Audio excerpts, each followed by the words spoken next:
Johnny Carson never froze. Not once. Not in 30 years of stand-up, not in 25 years of hosting The Tonight Show, not during flubbed jokes, drunken guests, walkouts, fires, power outages, or even the night Don Rickles smashed his cigarette box live on TV. Johnny always had a comeback, always had control, always had the room. Until May 14th, 1982. It happened during a live taping in Studio One at NBC Burbank. A Friday night show, Johnny was loose, cheerful, and absolutely killing. The monologue had landed perfectly. The audience was electric. The band was sharp. The energy felt like classic Carson, easy, confident, untouchable. But at 8:19 p.m., something happened that had never occurred in the history of the show. Johnny's stage manager, Kevin Quinn, walked out from behind the curtain during taping. You could hear the audience shift. Murmurs, confusion. This wasn't planned. This wasn't a bit. Johnny noticed him instantly. His smile faltered. Kevin Quinn did not interrupt Johnny Carson. Not unless something was very, very wrong. Johnny's eyes narrowed. "What's going on, Kev?" Kevin didn't answer. He just handed Johnny a small, folded note. One single sheet ripped from a production pad. Johnny took it, confused. The cameras kept rolling. The audience was dead silent. Johnny opened the note, and the world's most unshakable entertainer stopped cold. His face went white. His hands shook.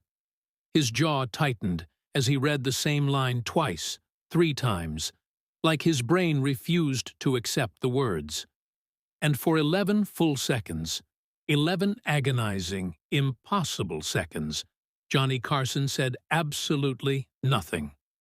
The man who joked through tragedies, who riffed through disasters, who never once lost command of the room, was suddenly gone. And the audience felt it instantly. The air changed. Ed McMahon stood up, sensing something was horribly wrong. When Johnny finally spoke, his voice was thin, barely audible. "Ladies and gentlemen, I need to step away for a moment." No joke, no smile, just raw fear. He handed the note to Ed, unclipped his microphone, and walked off stage, leaving 20 million viewers with no explanation. The show cut to commercial, and all hell broke loose backstage. 3 minutes earlier, everything had been normal. The first guest, a young Robin Williams, had just finished a rapid-fire segment that had the studio roaring. The energy was perfect. Johnny loved shows like this, easy, flowing, effortless. But inside the control booth, a phone had rung, and the second the assistant picked it up, the blood drained from her face. "It's the sheriff's department," she whispered to Kevin Quinn. "It's about Corey." Corey Carson, Johnny's youngest son, just 23 years old. A film student at Loyola Marymount, quiet, creative, and the child Johnny worried about the most. The caller explained that Corey had been involved in a serious accident in the San Gabriel Mountains. His car had gone off the road on a sharp incline. Emergency vehicles were still on scene. Corey had been pulled from the wreck unconscious. No information yet on his condition. Kevin grabbed a pen, wrote one line on the production pad, folded it, walked straight to the stage, violating the single rule Johnny had held for 20 years. Never interrupt me unless someone is dying. When Johnny reached the hallway behind the curtain, he wasn't the host of The Tonight Show anymore. He was a terrified father. His breath was shallow. His hands kept rubbing together like he was trying to wake himself up from a nightmare. Ed McMahon ran after him. "Johnny, talk to me. What happened?" Johnny didn't stop walking. He didn't even look at Ed. "It's Corey," he said. "There's been an accident. They don't know if he's—" He couldn't finish the sentence.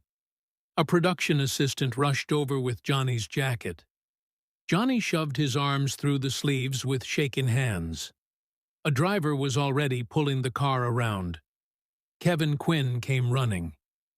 "Johnny, I'll go with you." "No," Johnny snapped, then softened. "Stay here. Keep the show running." "But the audience?" "Tell them whatever you want." Then Johnny stopped, turned, and locked eyes with Kevin, the man who had handed him the note. "Thank you," he whispered. "You did the right thing." And he bolted out the back door. The drive from Burbank to the San Gabriel Mountains took an hour normally. Johnny's driver did it in 32 minutes. Sirens wailed behind them, police cars merging, escorting them through traffic. Johnny sat in the back, bracing himself against the seat, replaying every conversation he'd had with Corey over the last 6 months. Every argument, every missed call, every moment he'd chosen work instead of time with his son. "What if he's gone?" Johnny whispered. The driver didn't answer. No one could. When they reached the crash site, the scene was chaos. Flashlights, fire trucks, paramedics, twisted metal being hoisted from a ravine. Johnny stumbled out of the car before it even stopped. A sheriff approached immediately. "Mr. Carson?" Johnny nodded, his face pale. He felt like a child. "Your son is alive," the sheriff said, "but he's hurt. They're getting him ready for transport now." Johnny's knees almost buckled. "But he's alive?" "Yes, sir." That was all Johnny needed. He pushed past the deputies, past the firemen, and saw Corey on a stretcher. Bloodied, unconscious, neck brace secured, oxygen mask strapped tight. Johnny reached out with trembling hands. "Corey, I'm here. Dad's here." A paramedic squeezed Johnny's shoulder. "We've got to move him now." The ambulance raced toward Huntington Memorial Hospital, sirens screaming through the night. Johnny sat beside his son, gripping his hand, whispering over and over, "Stay with me. Please, stay with me." Corey didn't move, didn't open his eyes, didn't respond. Johnny felt helpless, trapped, punished for every moment he'd chosen fame over fatherhood. They reached the ER. Doctors swarmed, nurses shouted orders. Johnny was pushed back, forced to watch as they wheeled Corey out of his reach. "Is he going to be okay?" Johnny shouted. "We'll update you as soon as we can, Mr. Carson." Just tell me if he's—" "We don't know yet." And then the double doors closed. Johnny Carson, America's most confident, controlled entertainer, leaned against the wall and slid to the floor, burying his face in his hands. Back at NBC, confusion spread through the studio. The audience was restless. Robin Williams asked if everything was okay. The director lied and said, "Just a technical issue." But Ed McMahon knew. He sat at the desk alone, staring at the note. 7 words. Corey accident. Mountain Road. Unconscious. Critical. 7 words that had ripped the floor out from beneath Johnny Carson. Hours passed. Johnny sat in the waiting room, arms wrapped around himself, unable to stop shaking. He kept replaying memories. Corey's first bike ride, his graduation, the family fights, the jokes Corey'd made about living in his father's shadow. Johnny thought of all the times he'd dismissed his son with, "Not now. I'm working." All the times he'd meant to call back, but didn't. At 3:12 a.m., a doctor finally approached. "Mr. Carson?" Johnny stood instantly. Yes, I'm here." "Your son is stable." Johnny exhaled so violently he almost collapsed. "He has a concussion, a broken arm, and several fractures, but no internal bleeding.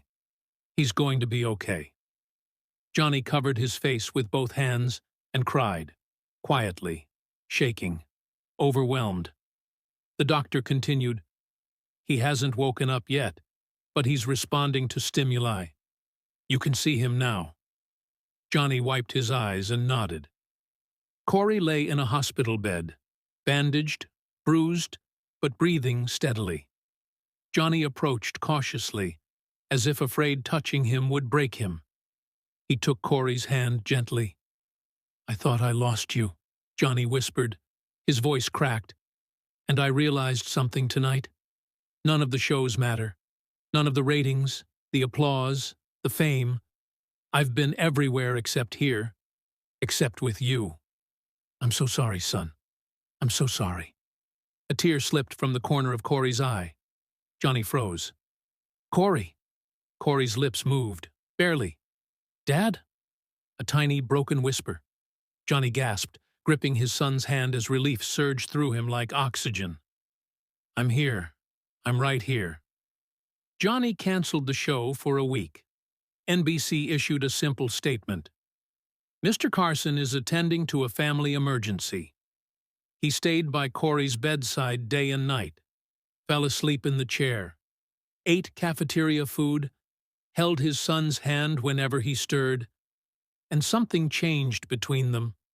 Walls dropped, old tensions dissolved. The distance of fame shrank.